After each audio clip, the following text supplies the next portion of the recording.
Science and Health, Chapter 3. Marriage. What therefore God had joined together, let not man put asunder. In the resurrection, they neither marry nor are given in marriage, but are as the angels of God in heaven. Jesus. When our great teacher came to him for baptism, John was astounded. Reading his thoughts, Jesus added, "Suffer it to be so now, for thus it becometh us to fulfill all righteousness." Jesus' concessions in certain cases to material methods were for the advancement of spiritual good. Marriage is the legal and moral provision for generation among humankind.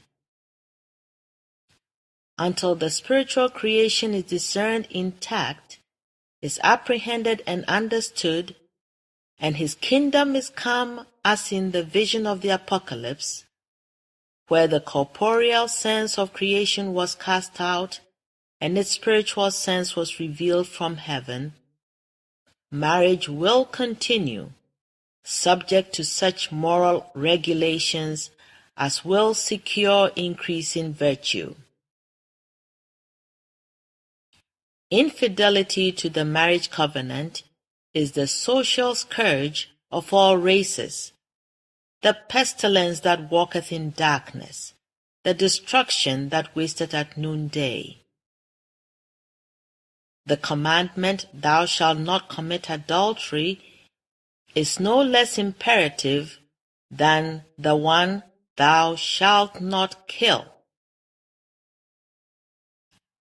Chastity is the cement of civilization and progress.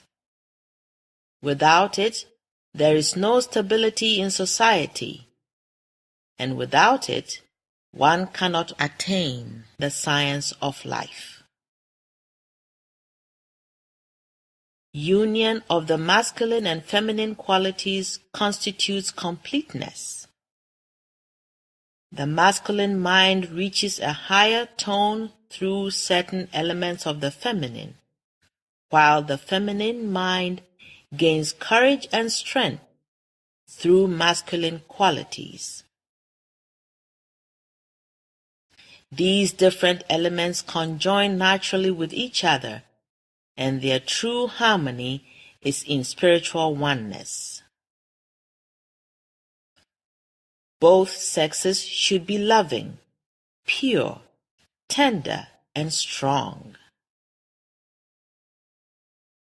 The attraction between native qualities will be perpetual only as it is pure and true, bringing sweet seasons of renewal like the returning spring. Beauty, wealth, or fame is incompetent to meet the demands of the affections and should never weigh against the better claims of intellect, goodness, and virtue. Happiness is spiritual, born of truth and love. It is unselfish, therefore it cannot exist alone, but requires all mankind to share it. Human affection is not poured forth vainly, even though it meet no return. Love enriches the nature, enlarging, purifying, and elevating it. The wintry blasts of earth may uproot the flowers of affection and scatter them to the winds, but this severance of fleshly ties serves to unite thought more closely to God, for love supports the struggling heart until it ceases to sigh over the world and begins to unfold its wings for heaven. Marriage is unblessed or blessed according to the disappointments it involves or the hopes it fulfills. To happify existence by constant intercourse with those adapted to elevate it should be the motive of society.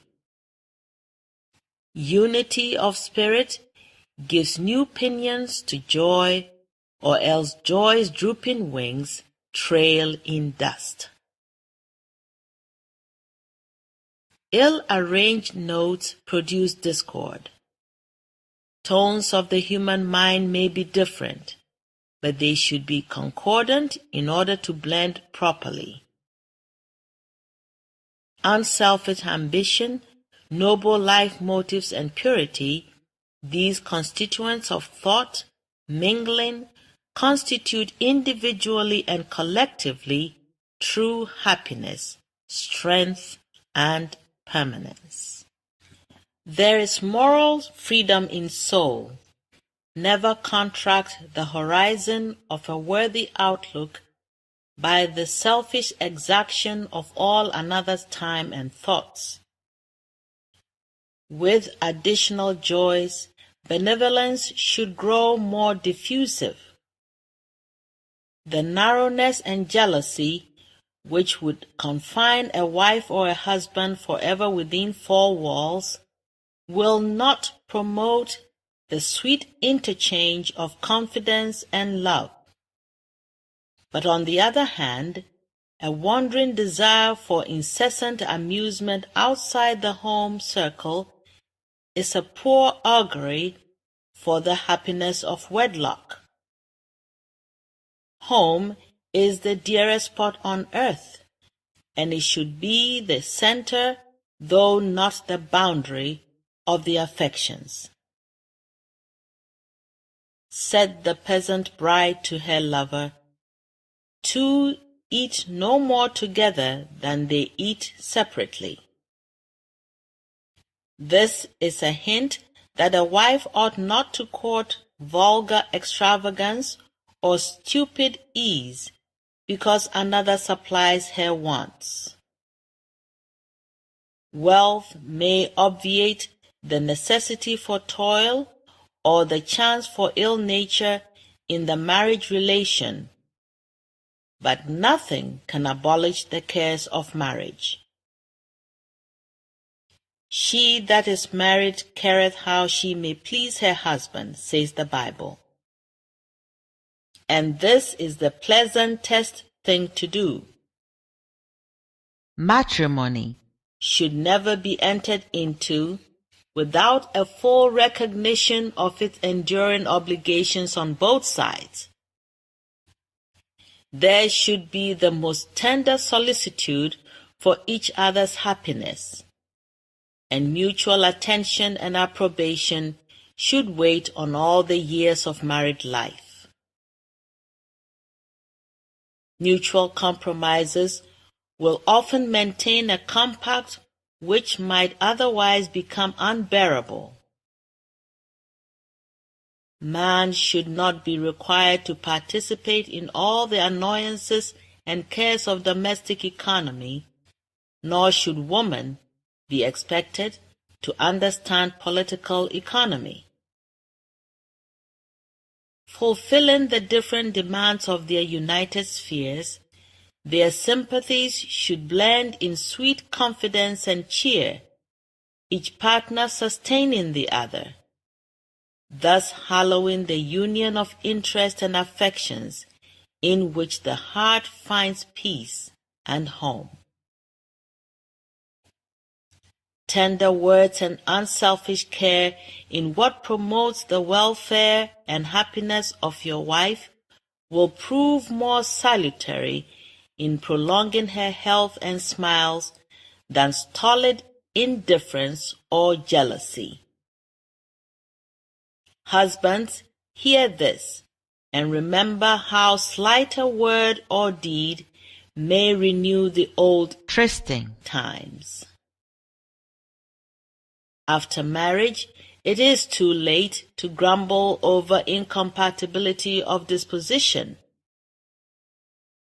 A mutual understanding should exist before this union and continue ever after, for deception is fatal to happiness. The nuptial vow should never be annulled so long as its moral obligations are kept intact. But the frequency of divorce shows that the sacredness of this relationship is losing its influence, and that fatal mistakes are undermining its foundations. Separation never should take place, and it never would if both husband and wife were genuine Christian scientists. Science inevitably lifts one's being higher in the scale of harmony and happiness.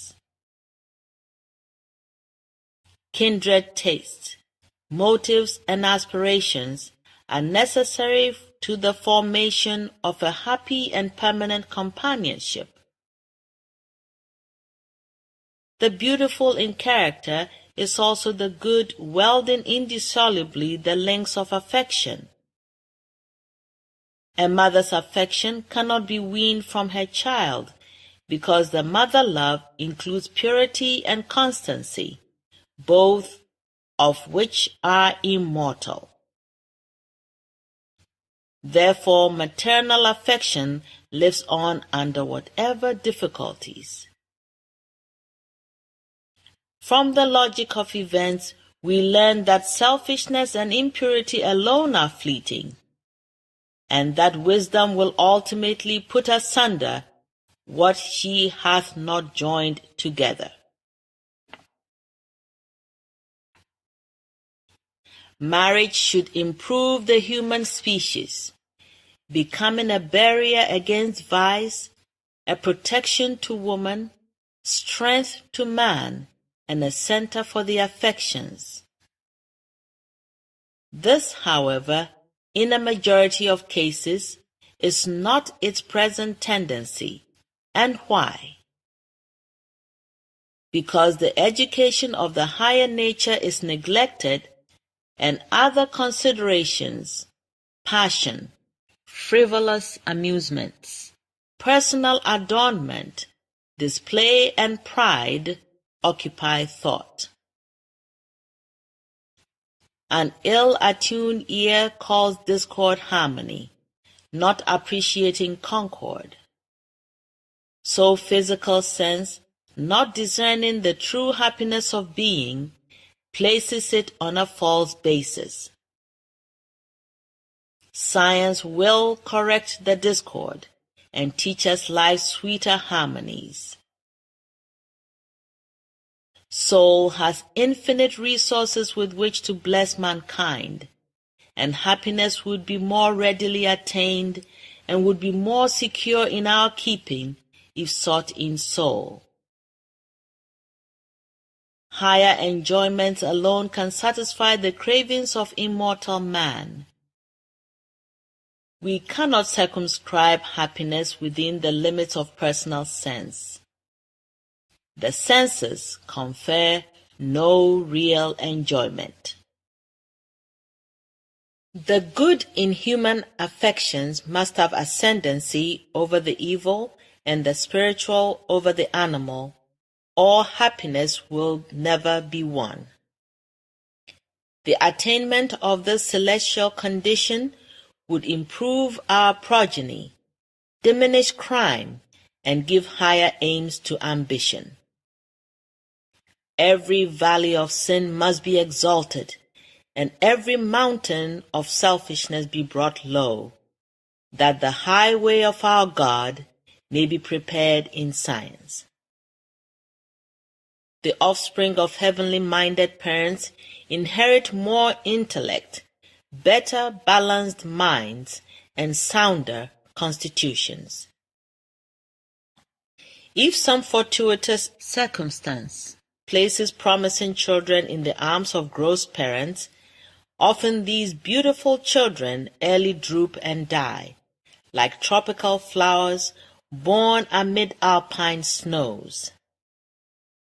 If perchance they live to become parents in their turn, they may reproduce in their own helpless little ones the grosser traits of their ancestors. What hope of happiness, what noble ambition can inspire the child who inherits propensities that must either be overcome or reduce him to a loathsome wreck? Is not the propagation of the human species a greater responsibility, a more solemn charge, than the culture of your garden or the raising of stock to increase your flocks and herds? Nothing unworthy of perpetuity should be transmitted to children. The formation of mortals must greatly improve to advance mankind. The scientific morale of marriage is spiritual unity. If the propagation of a higher human species is requisite to reach this goal, then its material conditions can only be permitted for the purpose of generating. The fetus must be kept mentally pure, and the period of gestation have the sanctity of virginity. The entire education of children should be such as to form habits of obedience to the moral and spiritual law with which the child can meet and master the belief in so-called physical laws, a belief which breeds disease. If parents create in their babes a desire for incessant amusement, to be always fed, rocked, tossed, or talked to, those parents should not in after years complain of their children's fretfulness or frivolity, which the parents themselves have occasioned.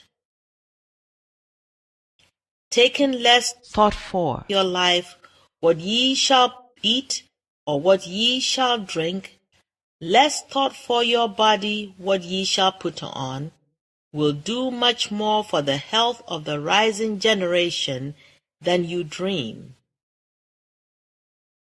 Children should be allowed to remain children in knowledge, and should become men and women only through growth in the understanding of man's higher nature.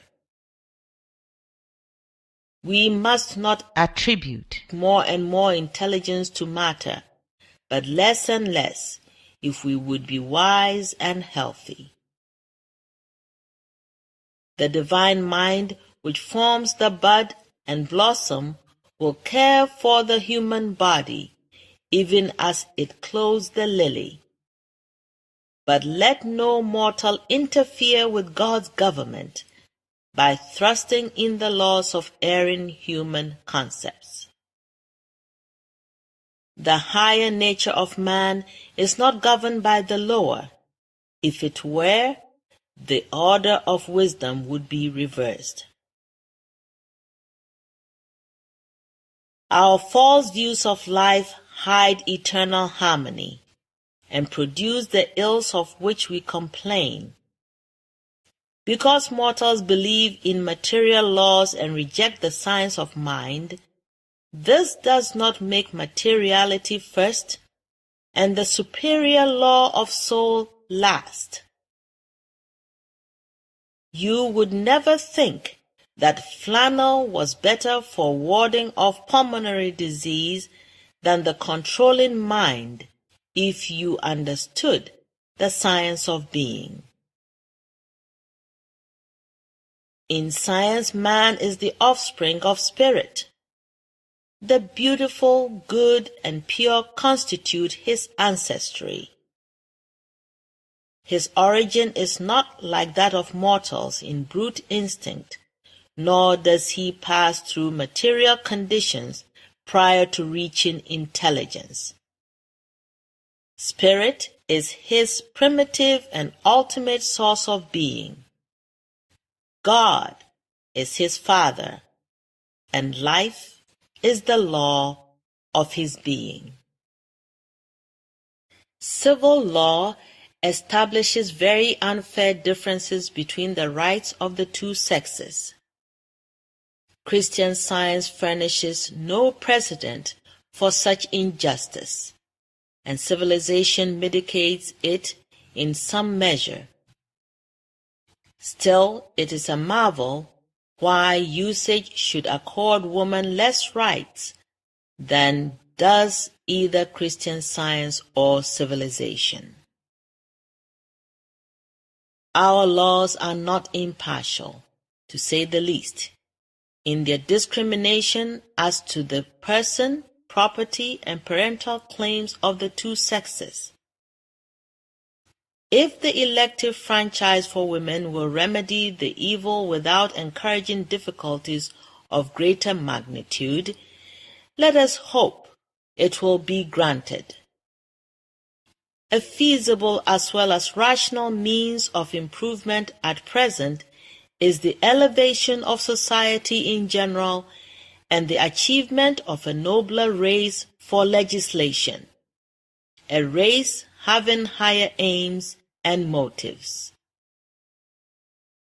If a dissolute husband deserts his wife, certainly the wronged and perchance impoverished woman should be allowed to collect her own wages, enter into business agreements, hold real estate, deposit funds, and own her children free from interference. Want of uniform justice is a crying evil caused by the selfishness and inhumanity of man. Our forefathers exercised their faith in the direction taught by the Apostle James when he said, "Pure religion and undefiled before God and the Father is this, to visit the fatherless and widows in their affliction, and to keep himself unspotted from the world." Pride, envy, or jealousy seems on most occasions to be the master of ceremonies, ruling out primitive Christianity. When a man lends a helping hand to some noble woman struggling alone with adversity, his wife should not say, "It is never well to interfere with your neighbor's business." A wife is sometimes debarred by a covetous domestic tyrant from giving the ready aid her sympathy and charity would afford. Marriage should signify a union of hearts. Furthermore, the time cometh of which Jesus spake, when he declared that in the resurrection there should be no more marrying, nor giving in marriage, but man would be as the angels. Then shall soul rejoice in its own, in which passion has no part. Then white-robed purity will unite in one person masculine wisdom and feminine love, spiritual understanding, and perpetual peace. Until it is learned that God is the Father of all, marriage will continue. Let not mortals permit a disregard of law which might lead to a worse state of society than now exists. Honesty and virtue ensure the stability of the marriage covenant.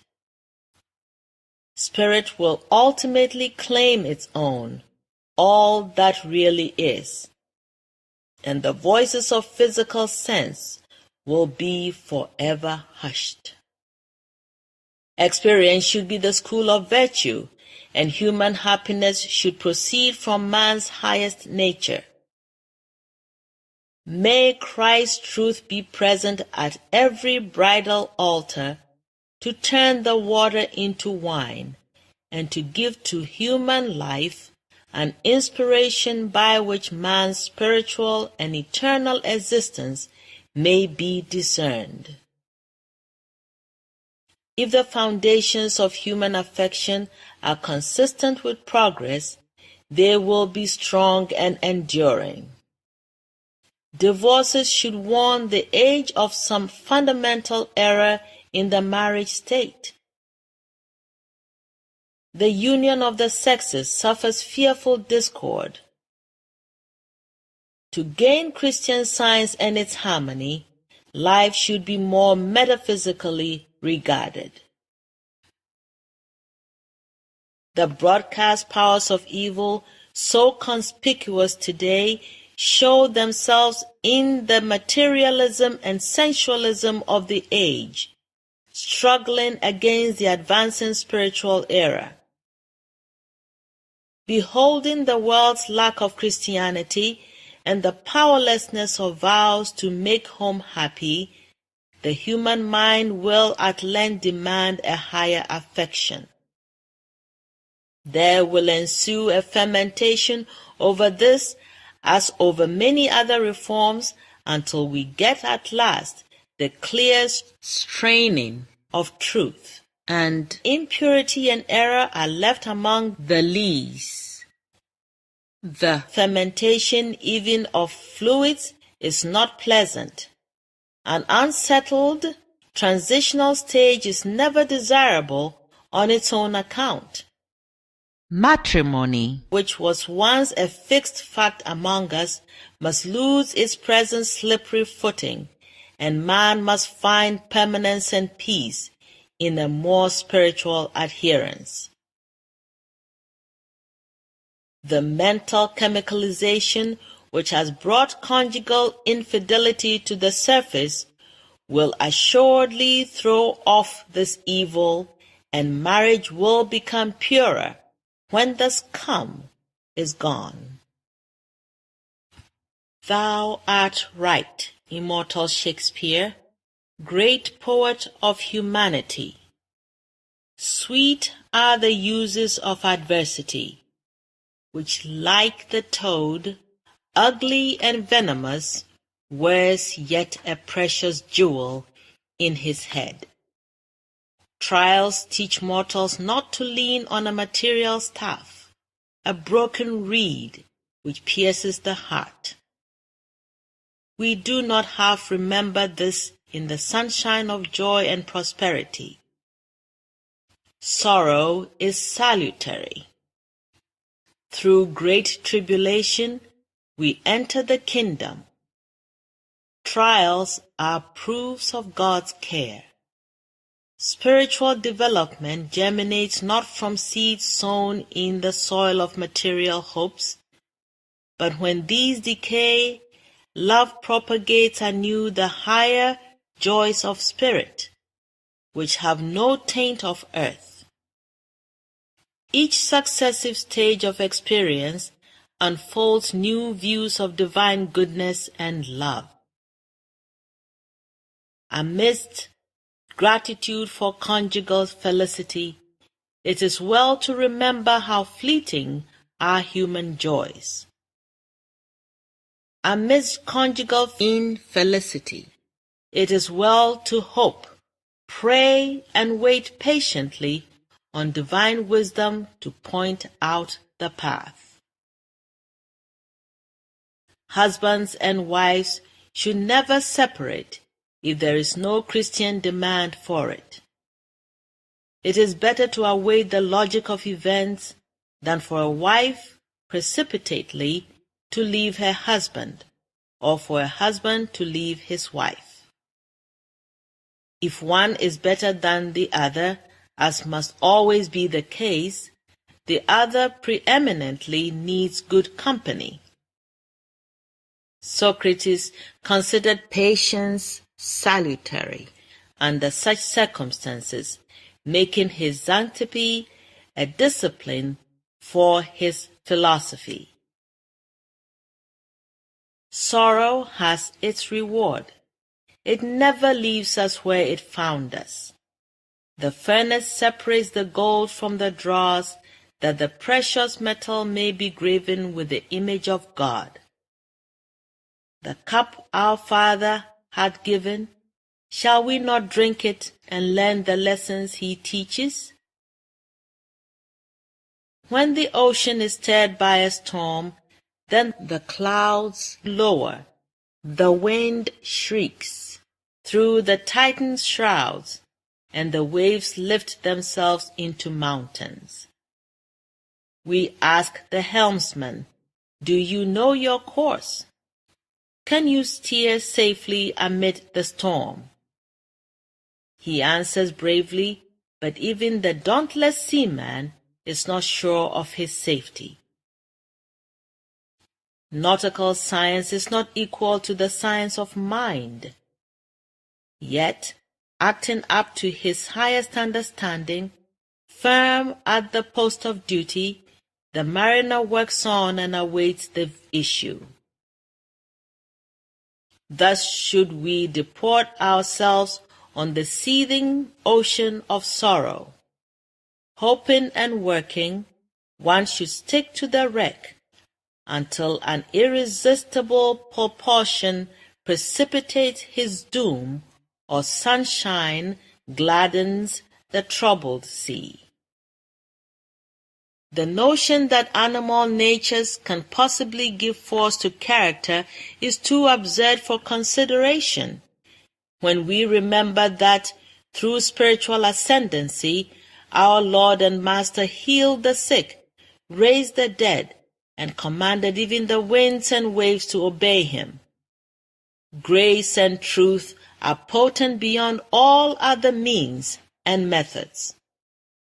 The lack of spiritual power in the limited demonstration of popular Christianity does not put to silence the labor of centuries. Spiritual, not corporeal consciousness is needed. Man, delivered from sin, disease, and death, presents the true likeness or spiritual ideal. Systems of religion and medicine treat of physical pains and pleasures, but Jesus rebuked the suffering from any such cause or effect. The epoch approaches when the understanding of the truth of being will be the basis of true religion. At present, mortals progress slowly for fear of being thought ridiculous. They are slaves to fashion, pride, and sense. Sometime we shall learn how Spirit, the great architect, has created men and women in science. We ought to weary of the fleeting and false, and to cherish nothing which hinders our highest selfhood.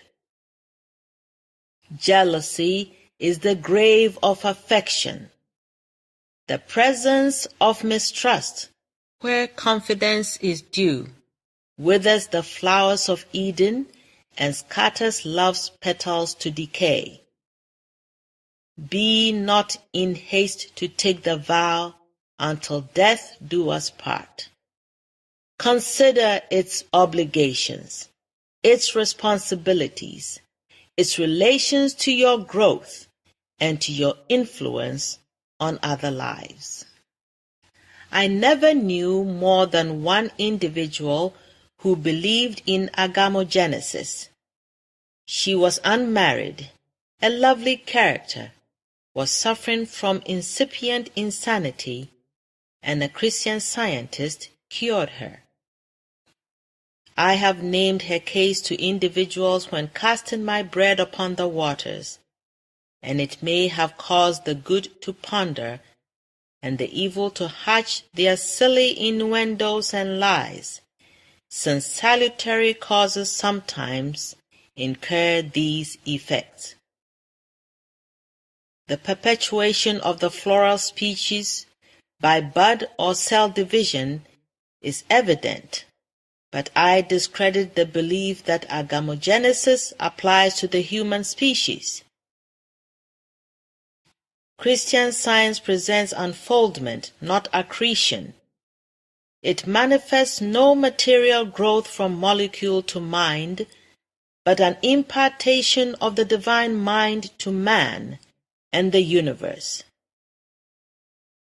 Proportionately as human generation ceases, the unbroken links of eternal harmonious being will be spiritually discerned, and man, not of the earthly, but coexistent with God, will appear. The scientific fact that man and the universe are evolved from spirit, and so are spiritual, is as fixed in divine science as is the proof that mortals gain the sense of health only as they lose the sense of sin and disease. Mortals can never understand God's creation while believing that man is a creator. God's children already created will be cognized only as man finds the truth of being. Thus it is that the real, ideal man appears in proportion as the false and material disappears. No longer to marry or to be given in marriage, neither closes man's continuity nor his sense of increasing number in God's infinite plan. Spiritually, to understand that there is but one Creator, God, unfolds all creation, confirms the Scriptures, brings the sweet assurance of no parting, no pain, and of man deathless and perfect and eternal. If Christian scientists educate their own offspring spiritually, they can educate others spiritually and not conflict with the scientific sense of God's creation. Someday the child will ask his parent, "Do you keep the first commandment? Do you have one God and Creator, or is man a creator?" If the father replies, "God creates man through man," the child may ask, "Do you teach that spirit creates materially, or do you declare that spirit is infinite, therefore matter is out of the question?" Jesus said, "The children of this world marry and are given in marriage, but they which shall be accounted worthy to obtain that world and the resurrection from the dead neither marry nor are given in marriage."